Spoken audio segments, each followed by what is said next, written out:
welcome to UPress Play, a sports show with the sports reporters of the University Press. I am Maddox Greenberg, your host, former sports writer for the University Press, and with me is sports writer for the University Press, Morgan Larkins. How's it going, man? It's going good. I see we were a two-man show today. Angelina lost her voice. Yeah, unfortunately. So hopefully you're feeling better, Angelina. Yeah, today's good. In the middle of a job. I came here in between shifts, so that's why I'm wearing this polo. Yeah, it was a great weekend of sports. I had a fun weekend this weekend, although there's one thing that we need to talk about. But no, it was a fun weekend in sports, and I can't wait to talk about it. Yeah, same here. All right, so to kick things off with FAU housekeeping, the football team is now I won't say improved, but their record is now 1-2. They lose to the FIU Panthers for the first time in 7 years. They lose 38-28 in the 23rd Shula Bowl down in, I believe, Miami is where their campus is. Because I was only listening to the broadcast with Ken Levitka, who's a voice for the Owls, and he kept saying Sweetwater. So I think Sweetwater might be like outside Miami or something. But I know their campus is on Miami. But anyway, so they fell 38-28 to the Panthers. Panthers celebrated in great fashion because, first off, they played terrific in that game, but also because for the past 7 years, they have seen the Owls running and taking a helmet and stomping in the middle of the field and just celebrating in front of their faces, and now they get an opportunity to do that to the Owls, do unto others what they have done to you. So the Panthers enjoyed that most definitely. And a great first year right now for Willie Simmons, now 2-1. First half against number 2 Penn State a week ago, putting up 10 points on them, and then falling 34-0, but still only giving his second best team in the country 10 points in the first half is incredible nonetheless. And then getting your first win against FAU, your rival, your program rivals, and I think it was really impressive to see that also because he definitely backed up his words, because last week he said that that little school down the road, we don't say their names because they have not earned our respect yet, which I thought was pretty wild to think about because they're won the last 7 previous games over you. But I think just for him in his first year, being like, as of our first year, we have not lost to them yet. So until they have, we're not going to say they've earned our respect, even though a lot of the players on that team have played against those Shula Bowls past couple of years. I've seen the Owls defeat them. So I feel like they know the Owls kind of have that respect for them. But nonetheless, I don't think in that game the other day on Saturday that the Owls really showed that they weren't the little school down the road, that they earned the Florida Panthers' respect. Because I thought when I initially heard that quote was, well, the Owls are up 7-0 over you guys past 7 years. I feel like they earn your respect. But also seeing first-year head coach, their first game playing against the Owls, and I lost to the Owls, so he doesn't know. This is his first time playing us. Exactly, playing FAU. Yeah, but so our first question for that is, what went wrong in that game for the Owls? Well, turnovers and defense. I mean, we can't keep seeing Veltkamp throw that many interceptions in a game and expect FAU to win.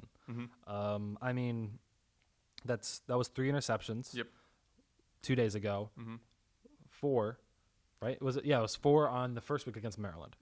And then you have the second week, family week, he doesn't, but that's an FCS opponent. Exactly. He leads FBS football right now in interceptions. He has 7 interceptions. It's interesting, though, because he also leads, he's tied with somebody. I forgot his name on top of my head. But Veltkamp also leads the Division I football in completions, right? But this kind of shows that quantity doesn't mean that it's quality. Even though he does have 90 completions, which leads the entire FBS, he has 7 interceptions, and it kind of feels like, we're throwing the ball, but are we throwing the ball efficiently? Are we making the smart throws? And, a couple of those interceptions are wow, he threw it deep with 2 minutes left in the game and double coverage to Messer. That's not acceptable. It's weird because Veltkamp, is making a lot of completions, and this is an air raid offense. The first time FAU's seen it in a while. Exactly. Yeah. But if you keep throwing those interceptions, then those completions won't matter. Because, what happens when like early game turnovers are horrible because, you're putting yourself in a hole, and the other team is building momentum, and they're making you trail a lot more points than you should.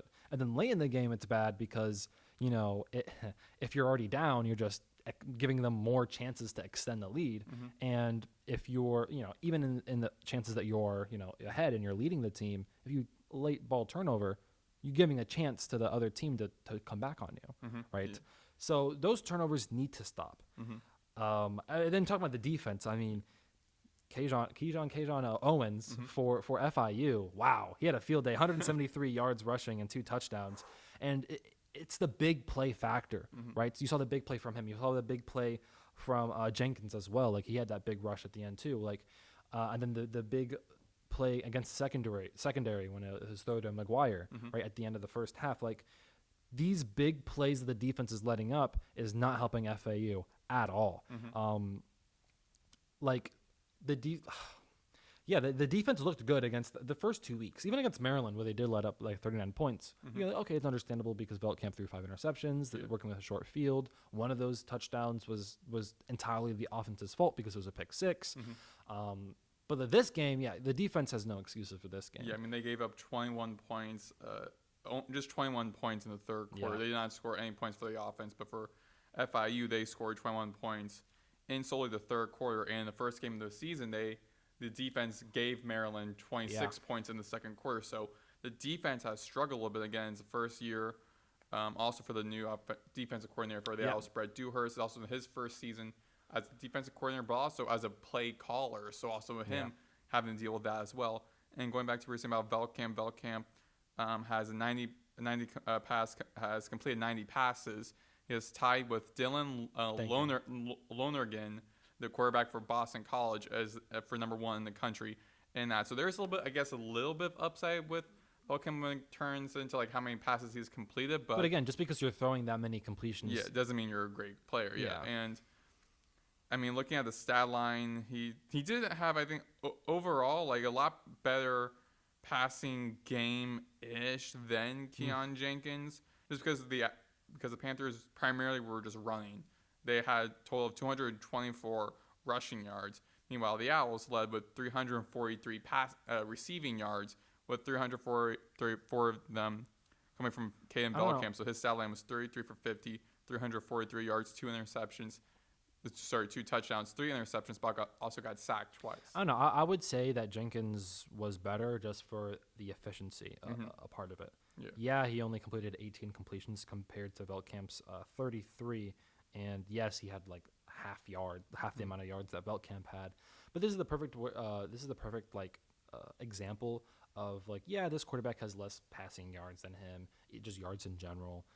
But how efficient is he, right? He averages more yards per completion. Jenkins did to this previous game, and he's not making any big time mistakes, right? He had no interceptions thrown. He has a touchdown thrown and a touchdown rushing the ball. So even though he has less yards and completions than Veltkamp, because he made no mistakes, Jenkins did have a better game than Veltkamp. Yeah, and like going into the rushing as well, I mean, Keon Jenkins, leading running back for the Panthers, had 173 rushing yards and 2 touchdowns, leading every player on the field. Owens. And then Jamari Sands led the Owls with 105 yards. So it's good to see there's like more of a definitive role, like who's the leading rusher. I think that was the kind of problem I had like, at the beginning of the season, being like, well, if we're doing more air raid, but also of course have to run the ball as well. So who's really standing out as that running back? Because we know for the receivers, like Jay Sean Platt had 90 yards in that game, led the Owls. And then came Easton Messer. We know Messer, even though have more actually no, Xavier's role with more targets, but Easton Messer is primarily like number 1 receiver that Veltkamp typically throws to. So we know like really who's that number 1 receiver, just who's that number 1 running back. I will say, although like when an air raid offense is clicking, it's hard to stop, right? But Jamari Sands had a good game, 105 yards, 14 carries. Maybe we should give the ball to the running backs a little bit more. I like the air raid offense when it works, but in all honesty, we can see Jamari Sands actually putting up like efficient numbers when he gets the ball. So maybe we could see if we could see FAU run the ball more. It would, I don't know, like, because sometimes you need the run to make a pass.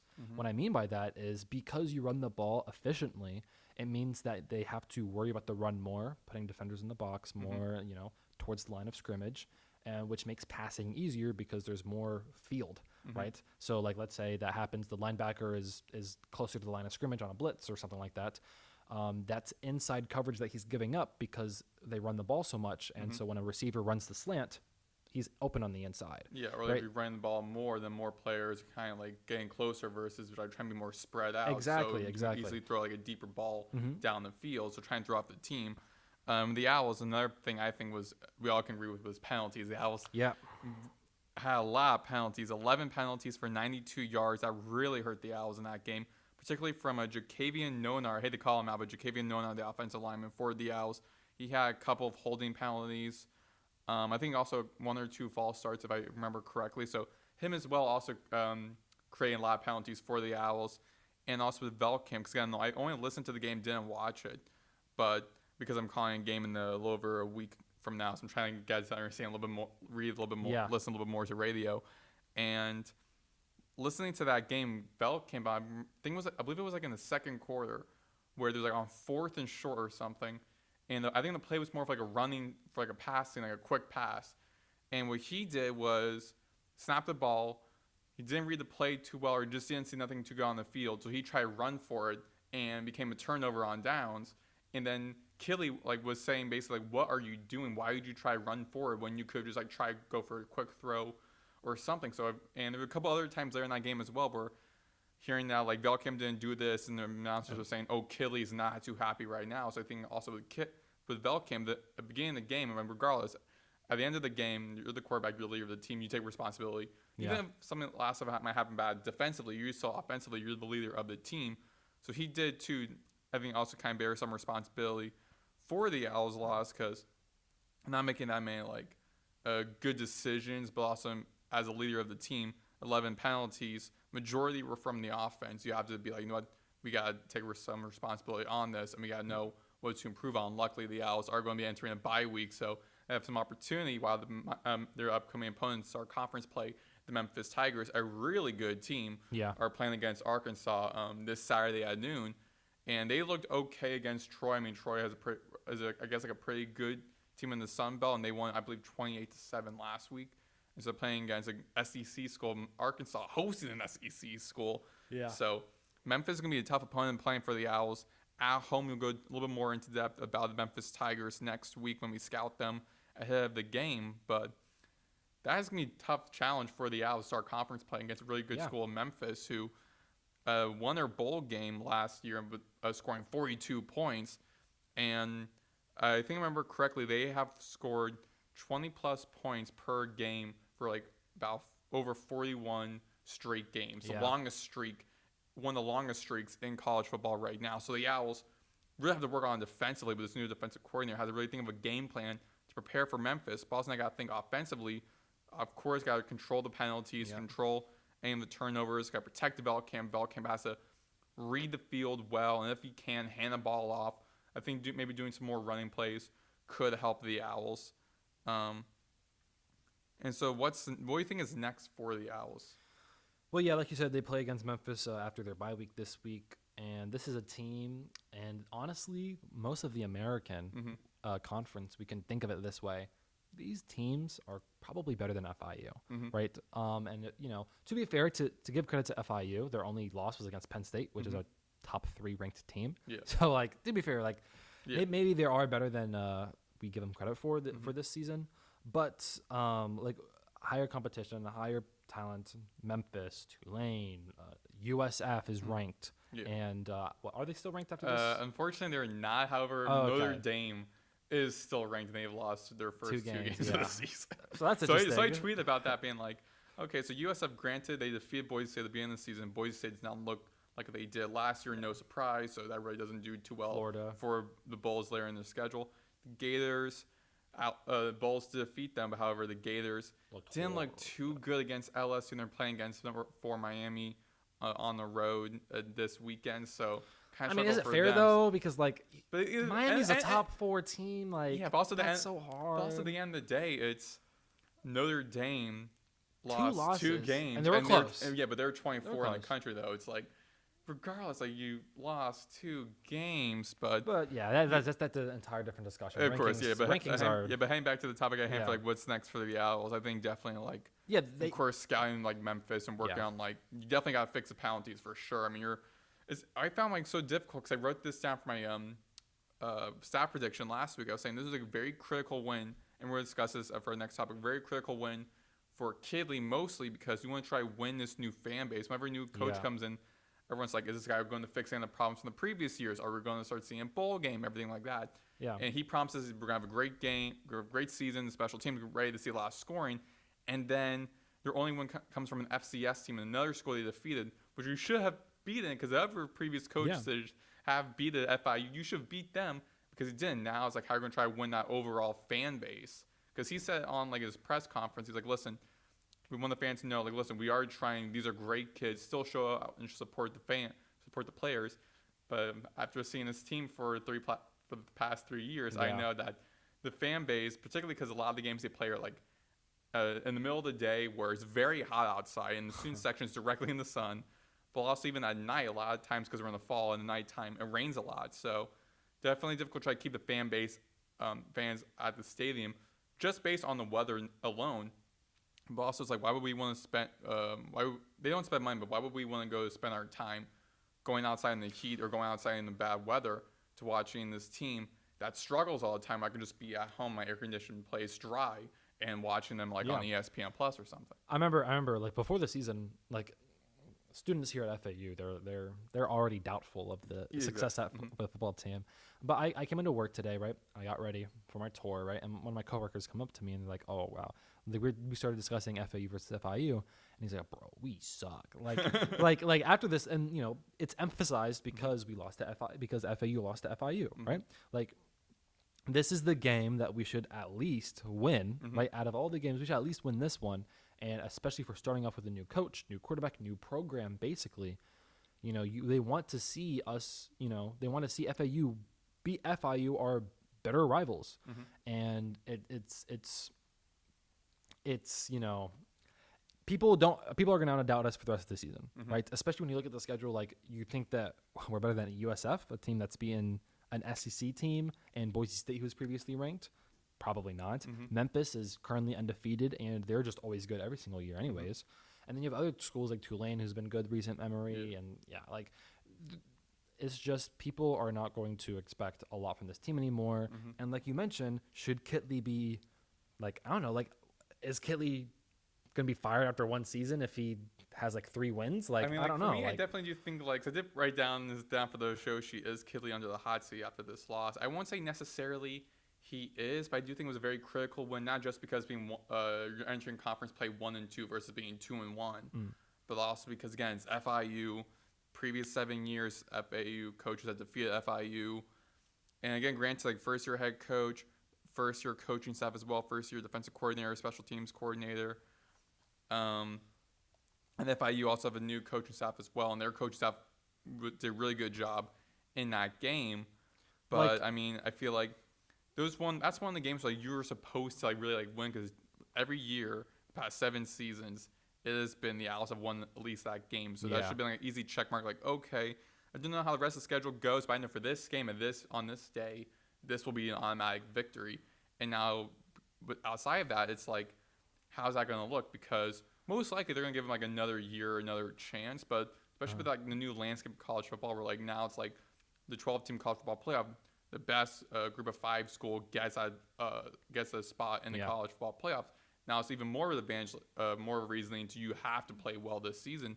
Plus, having not been in a bowl game since I believe 2019, so about 6 years as of now, haven't been in a bowl game.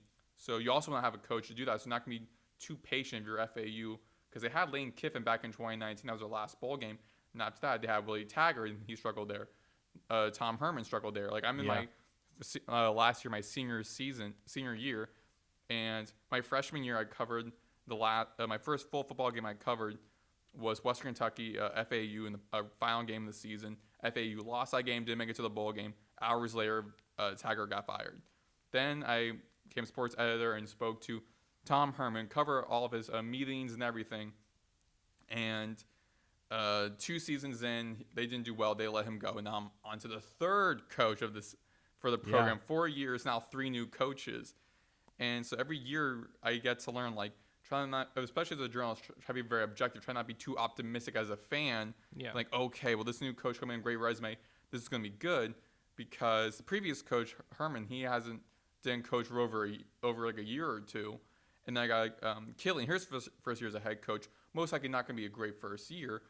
So it's going to be very interesting to see how the rest of the season goes. I think I do think it might be a little bit prematurely that it's a hot seat, but I think definitely for the fans' sake and their point of view, it would probably be like definitely in the hot seat or should be considered it just because 1 and 2 the start of the season. Probably might be 1 and 3, depending on how good Memphis is this season. I think for a few things, never listen to the fans after the first year of a new like program. Yeah. Right. And the reason why I say that is because they don't know what's going on behind the scenes. And I feel like sometimes fans are like, oh, we're bad this year, just fire everybody. Right. And I think sometimes colleges are like that too much. And this is just an in general college football discussion and heck, even professional sports discussion. Are teams letting coaches go way too early? I think yes.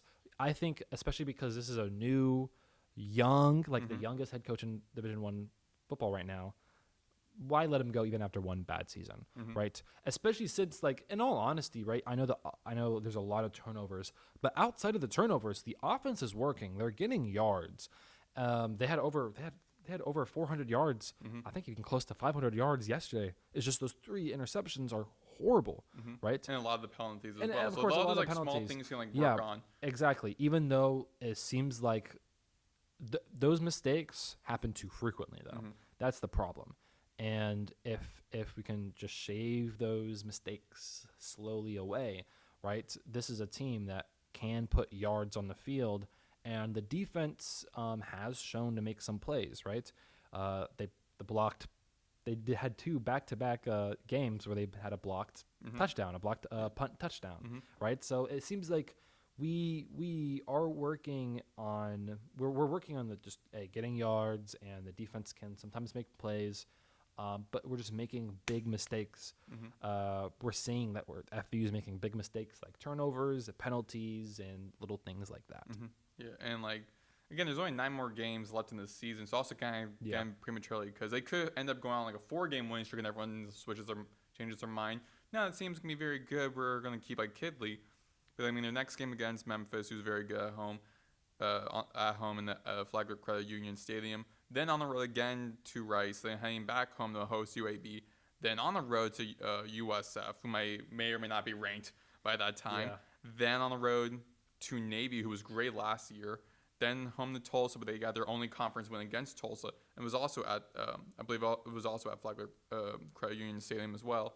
Then on the road in their final road game against Tulane, very great school who I believe took out like Duke, who's an ACC school. Yeah. And like Tulane is like one of those like top like mid-major schools that like could go into like a Power 4. I mean they a long time ago they were in the SEC and then moved on, but like they could like easily be like part of like a Power 4 school or Power 4 program conference.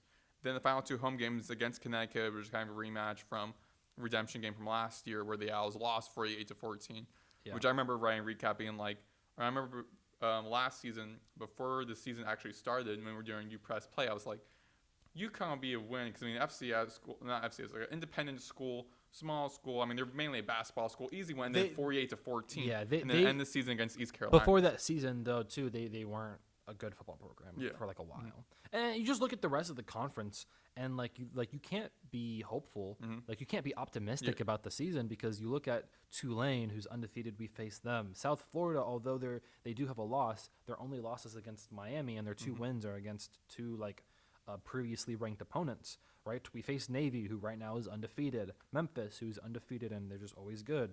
Like you just look at the schedule, and like those 4 teams that I just mentioned. You're thinking, oh, that's probably a loss. Yeah. And you're not even thinking twice about it, right? You have to go to like East Carolina, Tulsa, Rice, and maybe we can get our revenge against UConn. That's just 4 teams, right? Yeah, I mean, as I said, Navy, they're right now looking at the conference standings. Navy is 3-0, Memphis 3-0, Tulane 3-0, East Carolina 2-1, Rice 2-1, South Florida 2-1. And then the last UAB game, is also 2-1. UAB is 2-1, even though they're 0-1 in the conference right now. And Tulsa is 1-2, 0-1 in the conference. So, I mean, majority of those schools already have winning records in this season. So FAU is going to have a lot to work with. So not much of an easy. Doesn't look right now like an easy schedule for them. Again, they will definitely professionally week by week. Our most important games are next game. We're not going to focus about what happened in the past. That was the past. We learned from our mistakes. We're going to improve on what we're going to do this week. Again, granted, it's great for FAU because their first of 2 bye weeks is this week, which is really great for them. So now they're going to go against Memphis, a really good school. Might be 4-0, possibly could be ranked. If they're a school like Arkansas, they might be ranked. So now they're going to hosting a ranked school after a bye week, learning from some of their mistakes. Again, they did look good. I mean, even though Velcam didn't have much of a great game, if you just look besides the 3 interceptions he threw, had 343 completions, 343 passing yards. He's tied first in the nation in completions per game with about 90, or 90 completion rate. So he looks good. The running game is looking pretty good. The receiving game, passing the ball around. So not a lot of players getting 100 plus yards, but still passing the ball around. Have a lot of different weapons you can work with. It's just the penalties and the defense I feel like are the most important things to work on. Because special teams have been good the past couple of weeks. It's just defense has struggled a little bit. They cannot give up 20 plus points in just one solo quarter. The defense has to match well. Everyone has to work together as a unit. That's what I said at the beginning of the season, which is that's the one thing I wanted to see out of this season. Is regardless of how many games they win, can this team just look consistent as a whole team versus with last season where it was more like offense struggled, defense looked great, special teams struggled, and every single unit was just solely basically their own separate unit versus being one of a whole team. They were all just one solo unit after another. Everyone was doing their own thing. And branch on to our next topic in FAU housekeeping. The women's basketball team has announced their non-conference schedule. They opened the season up against Florida Memorial, who they are 20-1 in that series against the Lady Lions. Yep. Then they play against Kennesaw State, then against Miami, then against South Alabama. University of Florida, they're hosting that game. And University of Florida, they made it to the quarterfinals of the SEC tournament last year, but fell to number 9 LSU. But they did make it to the semifinals of the women's basketball invitational tournament. They have a great player, one of the best freshmen in the country of last year, all SEC freshman team, Liv McGill. So they have to deal with that. They host Thanksgiving Classic over the Thanksgiving break from the 28th to the 30th against Wright State and Air Force.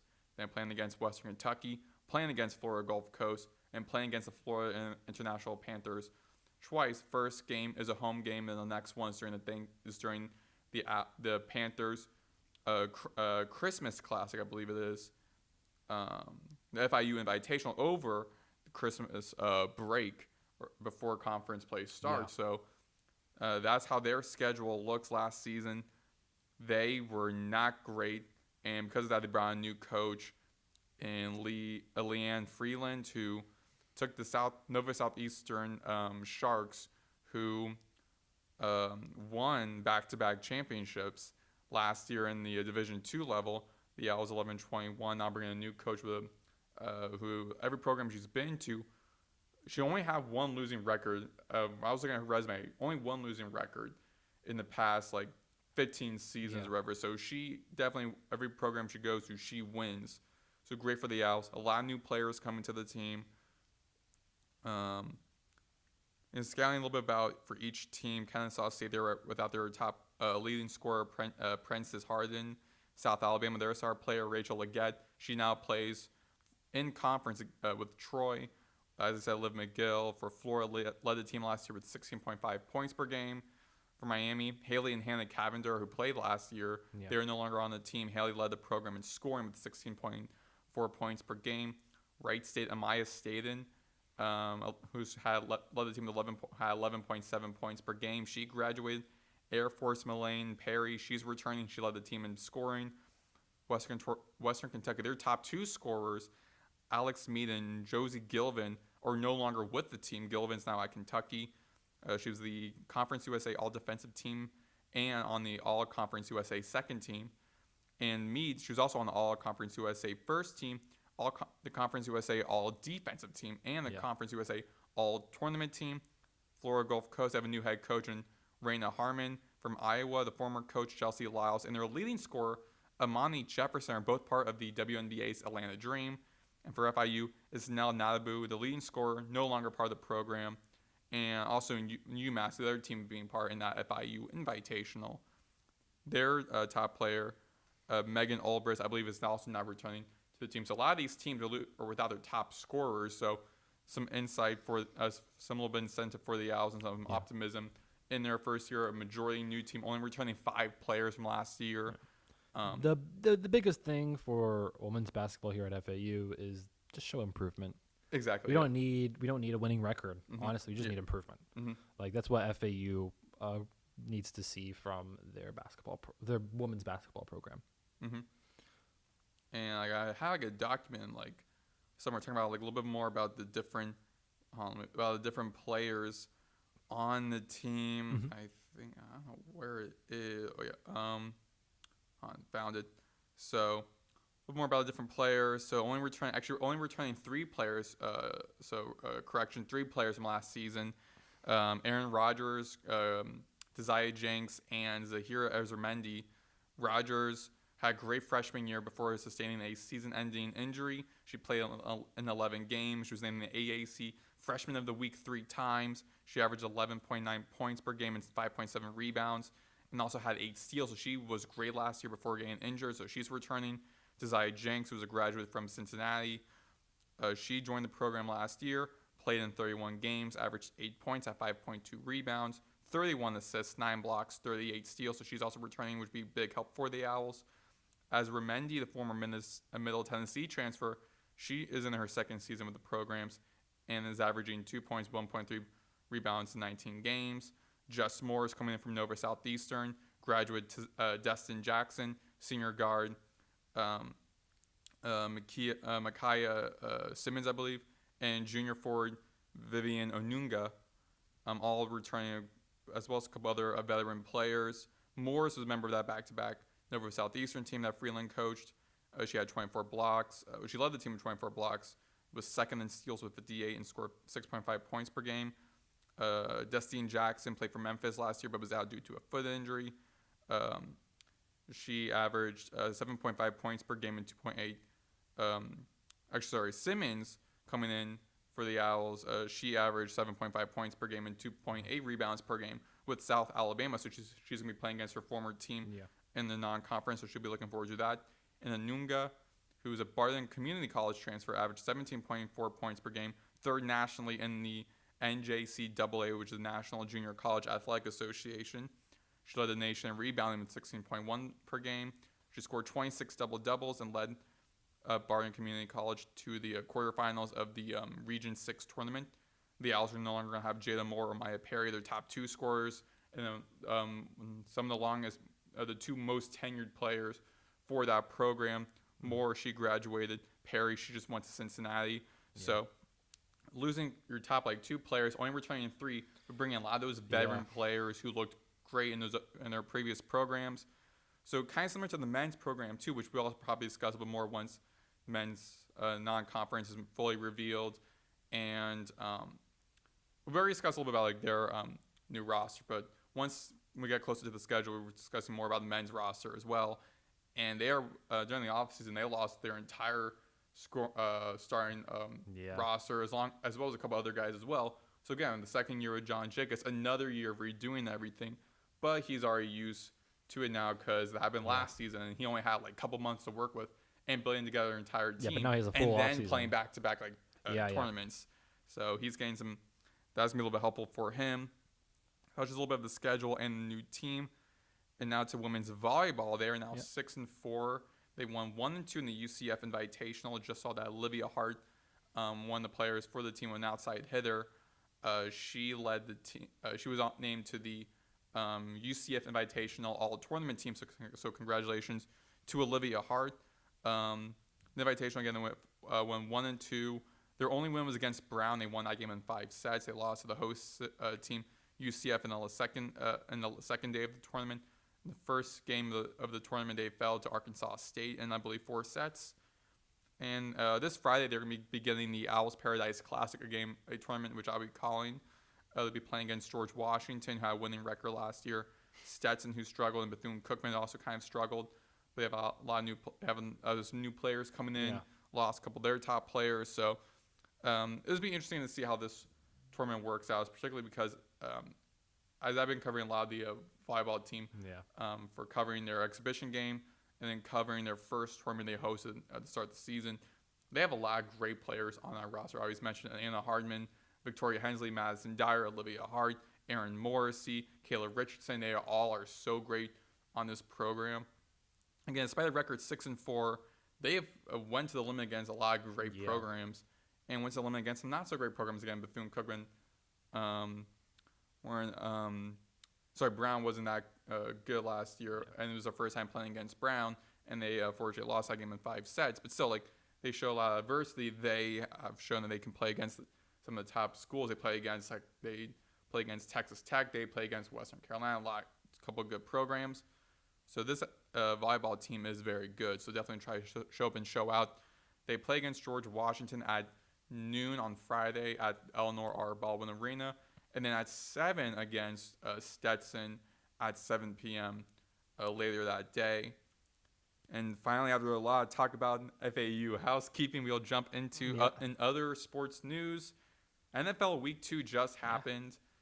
A couple of the big games. The Thursday Night Football game, the Packers defeated the Commanders 27-18. That's a big game, yeah. That was a good game. The Falcons and Sunday Night Football defeated the Minnesota Vikings 22-6 in a not-so-great game, but Parker Romo, who subbed in for the injured starting kicker Young-Hoo Ko, who I think is going to be out for a couple more weeks or something. Parker, Romo, I believe nailed all of his kicks and field goals that he made, so props to him. And he was just a new member of the team, so he didn't know most of the players' names. So that was a fun post-game interview. The Eagles defeated the Chiefs in the rematch of last year's Super Bowl, 20-17. Those are a couple of those games. Tonight, the Bucks play against the Texans at 7 on ESPN. That's gonna be a good game. And then later on at 10 p.m., the Chargers play against the Vegas Raiders, also on ESPN. So before we jump into previewing those 2 matchups that are happening tonight, as it is Monday, what game surprised you the most, Morgan? Well, the game that surprised me the most was the Giants versus the Cowboys. Yeah. Not only was that just a great game to watch, that was a fun game to watch. Not only was it just that, also was kind of seeing the Giants put up that offensive performance after last week. Yeah. I expect Washington to be a good team too, but after watching last week's game, I wasn't, I thought, oh yeah, this is the Giants. Russell Wilson's older. They have league neighbors, and he played well, but outside of that, Tracy's not one of the top running backs. Outside of neighbors, they don't have really a lot of good weapons, although I'm really liking Wan'Dale Robinson as their second receiver now. And I think it was a former quarterback, right? I think it was I didn't know that. I think maybe it was him or something. I did not know that. That's interesting if he was. The Giants, Russell Wilson just came out to play yesterday.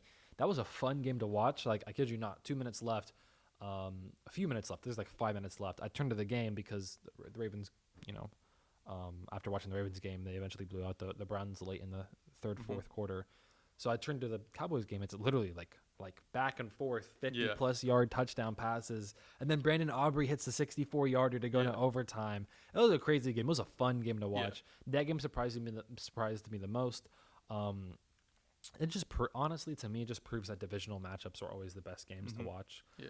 I remember the first take crew were discussing that last week before this game, being when should they bring in Jackson Dart? Because the first game of the season, again, granted, first game of the season, don't know too much about the team as of yet. Yeah. And Russell Wilson wasn't that good. Everyone's by week 3 they're gonna bring in Jackson Dart. I feel after this game they're gonna keep Brian Daboll's gonna keep Russell Wilson. I think also again because granted Jackson Dart rookie quarterback.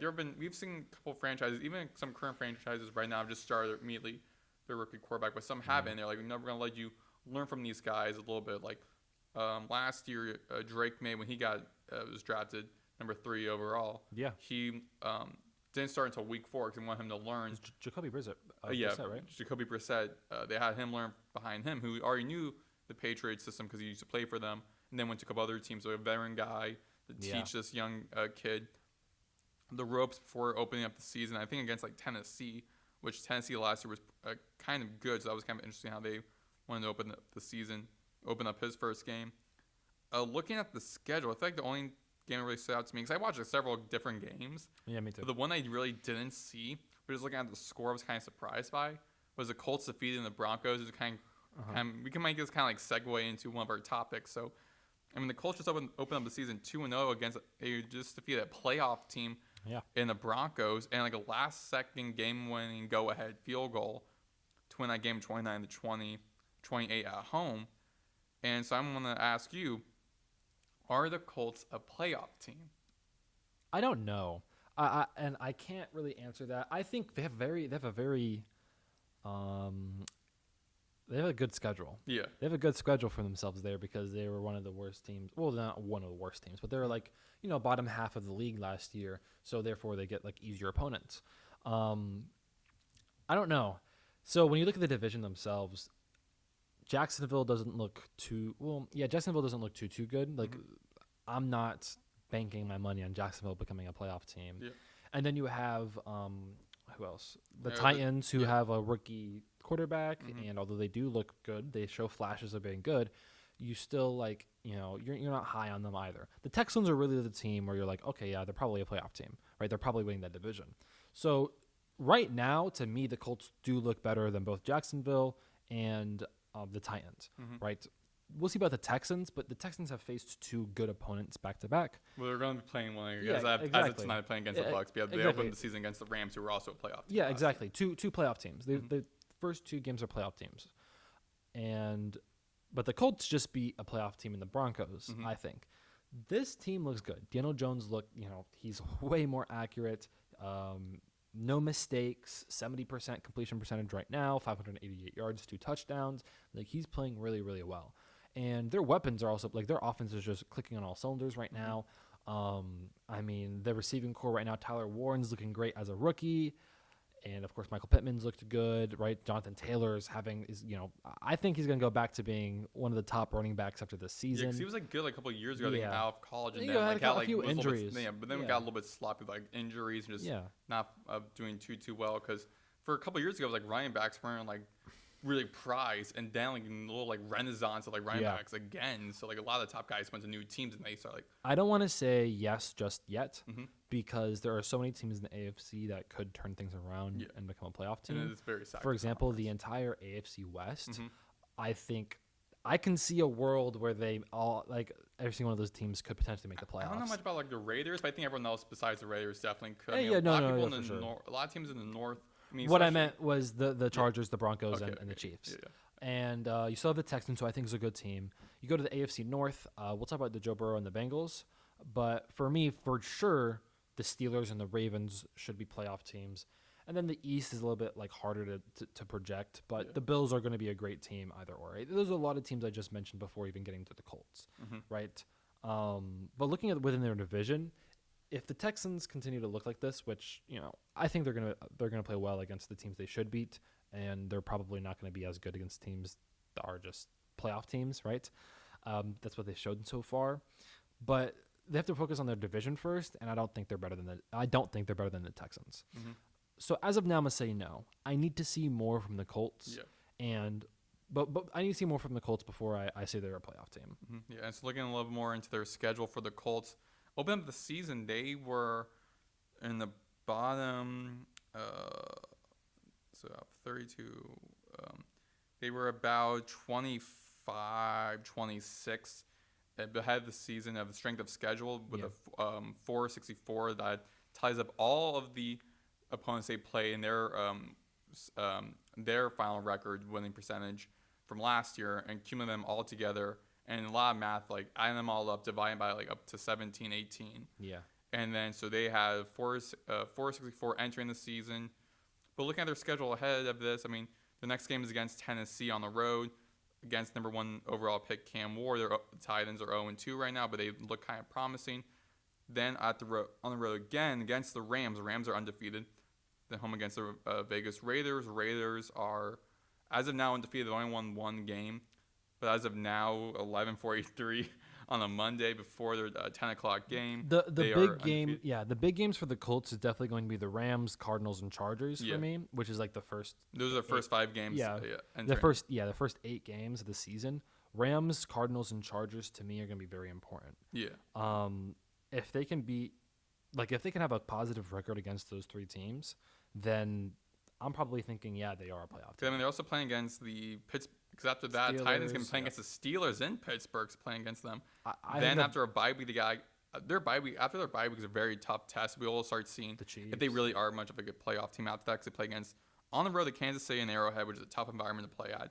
Then home against the Texans, at Jacksonville, at Seattle, versus the Niners, versus the Jaguars, ending their season against the Texans. Majority of those teams, all those teams could eventually be playoff teams. All of them looking really good this season, minus the Chiefs, which we'll also talk about a little bit later. But as of now, I feel like, for me, I'm not 100% like bought in yet, but I'm starting to slowly add some chips to it because their schedule looking pretty promising for them. Plus, I'm going to throw some numbers at y'all.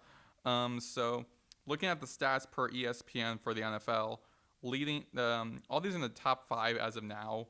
Because when we look at the stats, I only have like the top 5 for each category. So in the top 5 as of now for passing, for offensive leaders in passing, Daniel Jones is second with 588 yards. Then leading the rushing yards right now is Jonathan Taylor with 236. Then they have Cam Bynum, their cornerback, who leads the league in interceptions with 2, tied with Jordan Battle of the Cincinnati Bengals. Then as a team, they are number 2 in total yards with 445.5 yards per game through the first 2 games of the season. They're behind the Bills. Then they are 5 in defensive yards and yards allowed with 267.5, so they have a good defense. They are tied 4th in passing with 284 yards per game. They are 3rd in rushing with 161.5 yards per game, and lead the league in turnovers with 4. So this is, as of now, entering the first 2 weeks, I feel like a lot of upside for the Colts. Yeah. I mean, top 5, a couple of the players are top 5 in different categories, or teams are top 5 in a lot of these categories I just mentioned as a team. They have a pretty good schedule and pretty positive schedule, but after their bye week, a lot more testing of how they're going to look, which will be very exciting to see. I'm also a huge fan of their new owner, the daughter of the late Jim Irsay, because she just heavily invested with the team. Doesn't just sit in the press box. She is down there on the field with headphones, being involved with everything. So I think that, too, is adding to the success of this team. So I think as of now, again, I'm not really much, like 100% invested, but I think probably around like third, probably at least as of now, maybe around like 45, just because of all the stuff I said. Their schedule looking, as of now, pretty interesting. We're going to see how that game against the Rams, the Cardinals and Chargers, and the Steelers, and before their Week 11 bye. Yeah. Those 4 teams look pretty much playoff caliber. I mean, Marvin Harrison, a junior, looking good this season. He adds some more muscle to him as a receiver, and he's projected to have a really good year. Yeah. So in the NFC West is very tough. Almost anyone from the NFC West really could just make it to the playoffs as of now. I mean, they all have a really good say. Maybe not so much for the Niners, but everyone else kind of has a really good say to make it. I still think the Niners look good, but to the playoffs. I mean, Mac Jones looked pretty good in that game as well. So we're going to see how well they'll play off against those teams. But as of now, just looking at their schedule and seeing how a lot of their players are looking as of now, how they're looking as a team, I think most definitely. But the AFC is a very tough conference into the playoffs. You can say out of the 16 teams, probably 10 have really good claim to be in the playoffs from last year and this year. So it was a very deep conference. So they really got to step up, because as of now, they lead in their conference standings 2-0, followed by the Jaguars 1-1. Then the Texans at 0-1, which might change tonight. Yeah. And then the Titans at the bottom of the division at 0-2. So they lead the division right now. Yeah. Again, we don't know how much playoff caliber they are until later on in the season. I'm thinking most likely Titans might be another win. Rams would be very interesting to see because of their second road game of the season at LA and the SoFi Stadium. It gets very loud. It's a very big stadium. So interesting to see how they look. Going on to our next topic. Is it time to press the panic button for the Kansas City Chiefs? They are now 0-2 for the first time since 2014, and Patrick Mahomes has lost his last 3 games, including last year's Super Bowl, lost the last 3 straight games for the first time since 2016 when I think he just left high school. So definitely not looking too good for them. Plus, looking very thin at receiver. I think that we should not press the panic button on the Chiefs just yet. They faced 2 good teams, 2 playoff-level teams. One of them was the team that they literally lost to last year in the Super Bowl. I think that the only thing that you should look out for is this team looks not the same as they did the last 2 years. Exactly. They don't. And in that sense, I guess you can press the panic button. But last year, they didn't look as good as they did in years past, and they still made the Super Bowl. So the Chiefs are a team to me that until they're either 1, for some reason they don't make the playoffs, or 2, they lose early on in the playoffs, I am not pressing any panic button for the Chiefs at all. Right? I have to see them miss the playoffs for me to be like, oh, okay, yeah, the Chiefs, maybe they should worry now. That's when I'm actually worried for the Chiefs.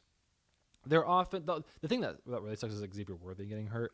I feel like their receiving would be better if Xavier Worthy was on the field, but their weapons aren't as good. Like their receiving game should be better. Travis Kelce doesn't look like Travis Kelce anymore. He's most likely in his last year. Maybe he goes for another one, but I don't know. Like I think Travis Kelce is probably in his last year. The defense is supposed to be the bright spot for this team, and their defense does look deep. So a lot of guys I recognize from last year, they were great last year. They do look really good, but I kind of want to see them. I don't know. Like for example, the Eagles were really good, and they're really efficient. So how can you as a defense make them make mistakes? That's what I want to see from a Super Bowl level defense, and they kind of haven't shown that yet. The Chargers looked really good in some week 1, but again, these are 2 good teams. You as a team, as a Super Bowl contender, losing to 2 good playoff teams is okay. How do you bounce back from that? Yeah. And they play against the Giants in week 3, Sunday Night Football. That's where you bounce back. Yeah. And if they lose that game, then I'm worried. Yeah. Because they're playing against the Giants. Next week. And I won't say Giants are a playoff caliber. But I mean, last week they did look good to put up 37. But again, Cowboys, I don't even know if they're going to be too good as well. Divisional matchup. They need to beat the Giants. Yeah. So they'll probably defeat the Giants to get their first win of the season. Then play against the Baltimore Ravens on CBS Week 4. Then play against the Jaguars. And I think the Jaguars first ever prime time ESPN Monday Night Football game, Week 5. Then against the Lions. Then against the Raiders. Then against the then this all before their Week 10 bye week is the Giants, Ravens, Jaguars, Lions, Raiders, Commanders, Bills. So outside of the Giants and Raiders, those 5 teams were in the playoffs. So they open up their season as of now playing against 7 playoff teams from last year and could be good this year because I still have some high hopes for the Jaguars still early on in the season. So at least about 6 or 7 playoff teams for their bye weeks. So that's a struggle for them. Plus, of course, we made it to the playoffs last year, made the Super Bowl the past couple of years. You're playing against a lot of top teams because after that, Broncos were a playoff team. Colts could be a playoff team. Yeah. Cowboys, we'll see how they look in by week 13. That'll be a Thanksgiving game. Texans, playoff team. Chargers, again, playoff team. Titans, probably not. Broncos, again. Then ended off against the Raiders. So literally everyone on their schedule in the playoffs from last year. The most important thing is that they can't start 0-3. Exactly. Only 6 teams in NFL history has made the playoffs after starting 0-3. And the only time it happened in the 21st century, so after the year 2000, was the Houston Texans in 2018. They started off 0-3 but made the playoffs 11-5. That's the only team in the last 2.5 decades to make the playoffs after starting 0-3. Basically, if you start 0-3, it's a death sentence. It's basically what I see for that season, right? So the Chiefs, my apologies. The Chiefs could not lose to the Giants on Sunday Night Football next Sunday. Mm-hmm. And like again, looking at their receiving core again, like Xavier Worthy, the definitely rising star, the fastest player in the combine last year. He just got injured. Travis Kelce not looking too good. The running game is looking pretty strong with Isaiah Pacheco and Kareem Hunt. They looked great in that yesterday's game. Hollywood Brown was a little bit shaken up. So now you have like Juju Smith-Schuster, who wasn't as good as he was at the beginning of his career. Yeah. Tyquan Thornton, he was one of the fastest players in the 2023 NFL Draft Combine, I believe. So he could be a good replacement for Xavier Worthy until he comes back from his shoulder injury. So the defense looking pretty good. Offense really much of a struggle. We got to see how well Mahomes carries himself. Again, I think this next game against the Giants is really good for them on the road. I believe in their first road game, I think.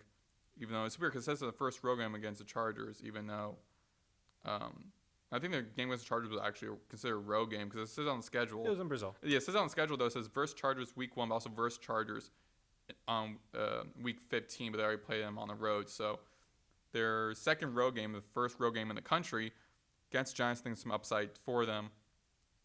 Another team that could or could not be in the playoffs, that's what we'll be discussing. Joe Burrow has been officially ruled out for 3 months with turf toe. They're going to be speaking to a foot. I heard from Adam Schefter saying that Burrow's going to be speaking to a foot doctor later this day or something to see if he might need surgery for it. If so, be out for 3 months. Yeah. He was out early in that game against the Jaguars until backup quarterback Jake Browning came and saved the day, and they ended up winning. I saw most of that game. That was a very good game. The Jaguars really had it in their bag until Brian Thomas Jr. dropped that easy pass in the red zone that could have gotten for a first down. But outside of that, that was a great game. Bengals came back to win that. Seems like Joe Burrow most likely will be out for 3 months with turf toe. Yeah. This backup guy, Jake Browning, is in as a starting quarterback. He looked good for the remainder of that game. He was out, I think, in the first quarter. So the rest of that game, Browning was under the command. He looked great. Now next will be his first full game starting for the Bengals. So we'll see how he adjusts to that. But how does this injury with Burrow impact the Bengals' chances of reaching the postseason? Because we mentioned last week of Trey Hendrickson, him signing a 1-year contract extension. How does that impact the Bengals' chances? And you and Jane were like, they may not be much of a playoff team. But now with Burrow being out, what do you think with that? Because, I mean, they looked pretty good defensively, but now, like, offensively without their top quarterback. Burrow being out impacts their chances of making the playoffs substantially. Mm-hmm. Joe Burrow is a top 3 quarterback in the league, in my opinion. Top 5 quarterback in the league, in my opinion. He's top 5. And now he's out. The offensive line is still one of the worst in the league. Yeah. And the only thing they really have going for them, unless Jake Browning surprises everybody, is really the receiving core. Okay? Mm-hmm. At this point in time, I just don't see how they make the playoffs with how stacked the AFC is. Yeah.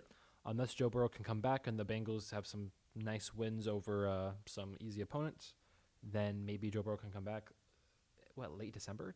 Most likely, because in the December games, it'll be at Buffalo versus Baltimore, at Miami versus the Cardinals, and versus the Browns end of the season. So probably around week 15 against the Ravens or week 16 at the Dolphins. If you could get there week 14 at Buffalo, that'd be good timing to be playing against a really good team. But it's just really hard because, like, the teams you just mentioned, both a bunch of playoff teams. Yeah. The Ravens are notorious for, like, if Lamar Jackson plays against the Bengals, he's 10-1 against them.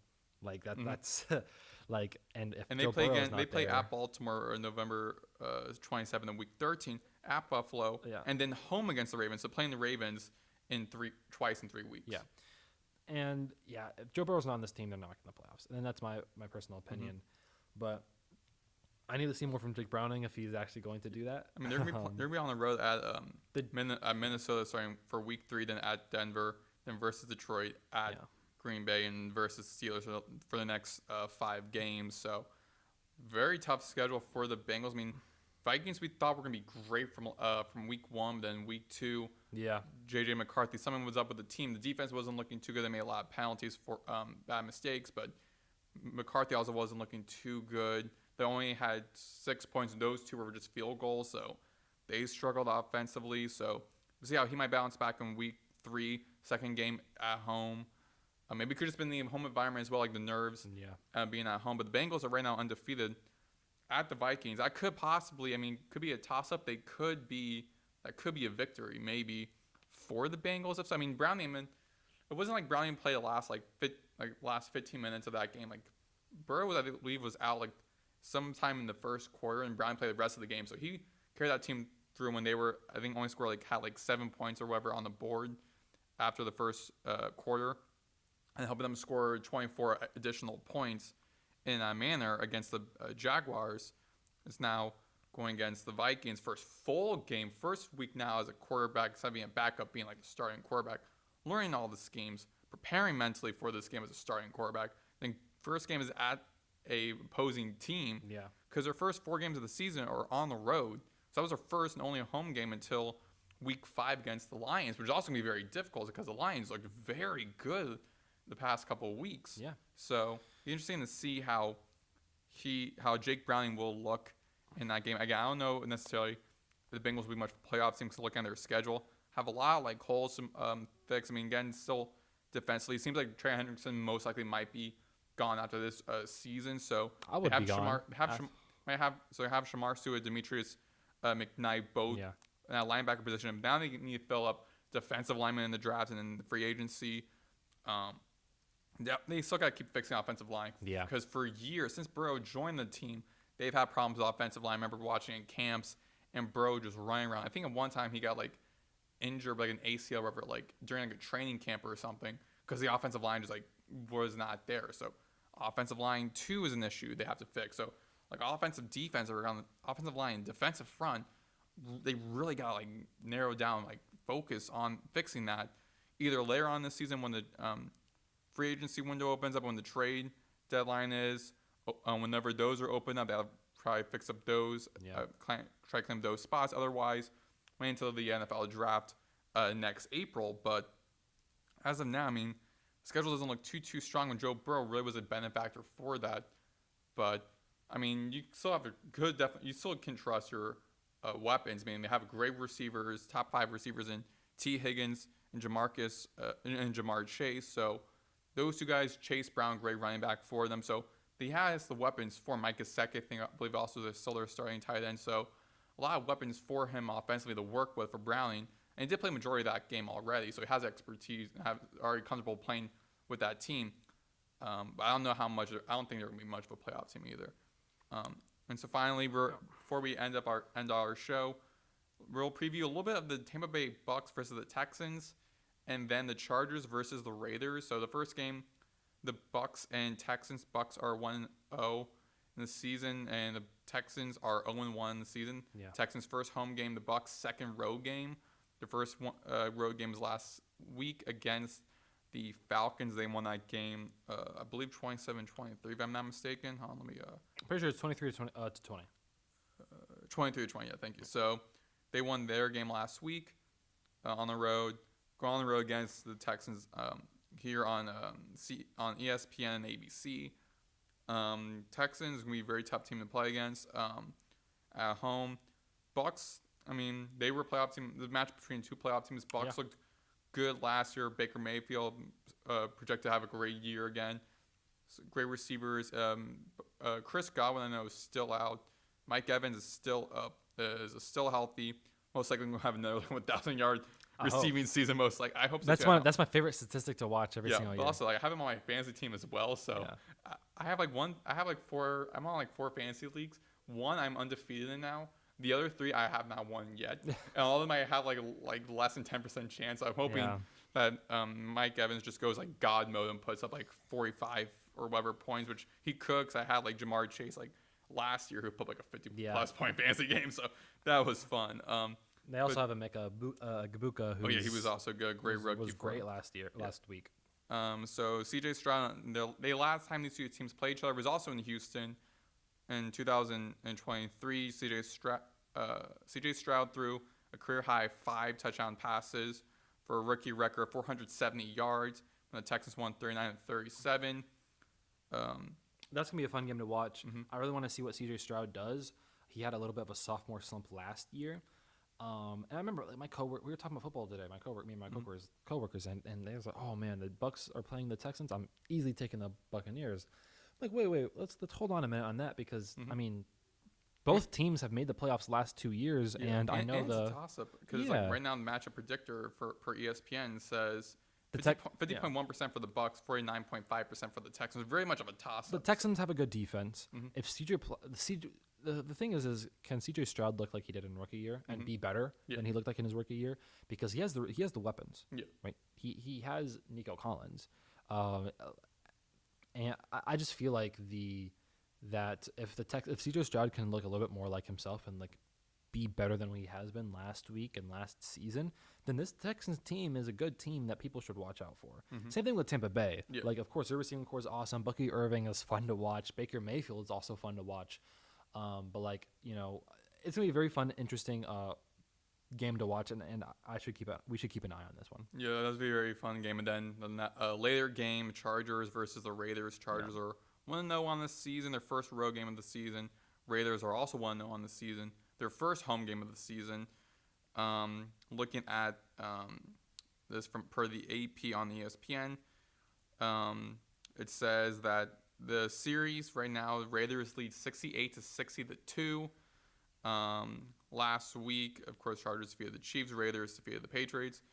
Their last meeting, the Chargers beat the Raiders 34-20 on January 5th in Vegas, so they have some momentum riding for them. They're without Joey Bosa, their top defensive end, who's now off to the conference opponent, Buffalo Bills. They brought back Keenan Allen, so that's good for Justin Herbert. Justin Herbert looked phenomenal last week against the Chiefs. Raiders, I'm still very skeptical on, just because, again, they defeated the Patriots, but even though saying that as of now, still a Patriots fan, because after this, I'm probably just going to be like, not a fan of any teams or whatever, but as of now, still like a Patriots fan. And the Patriots did not look good last week, 20-13. They struggled heavily. The Raiders really surprised me in that game, honestly. But, I mean, looking on paper there, you don't have a really good or really surprising looking defense outside Max Crosby. Not really good secondary offensively. Not really strong receiver core either outside Brock Bowers and Ashton Genty. I like Jacoby Myers as well. Jacoby's okay. I mean, not almost like a top receiver one, but and Geno Smith was good for the Seahawks a couple years ago. Then I kind of had a little bit of like a slump with them last year, and then they just traded him to the Raiders. I feel like there's not really a lot to talk about here. I think I think we both agree the Chargers are going to win that game. I feel like the Chargers are going to win. I just think their defense, their offense, and their coaching is just better. Yeah. And I think Justin Herbert is an elite, talented quarterback. He really hasn't, like, he's proven it. Like, he has the statistics. It's just he needs to probably prove it more in the playoffs. But he is definitely like amongst the talent, the elite tier of quarterbacks. I don't think we gave our predictions for the Buccaneers-Texans game, but I do think the Texans are going to win that game. They're home, and I think that they haven't had their first win yet. I think the Texans will win. I think because I'm not really don't care much like who wins. I'm hoping just for a great game. I feel like this game will be more exciting than the Chargers Raiders, to be honest. But I think just looking at it. Just make it fun. I'll say the Bucs. So you have the Texans and the Bucs. We'll see. Right. We'll see how it goes. We're probably gonna clip this, see how it looks after tonight. if it looks good for us for the Texans versus the Bucs. Signing off. Where can they find you? They can find me on all social media platforms. MJ_Larkins. You guys can find me on Twitter at Maddox Greenberg. Thank you guys so much. Get well, Angelina. Have a great day, guys. Peace.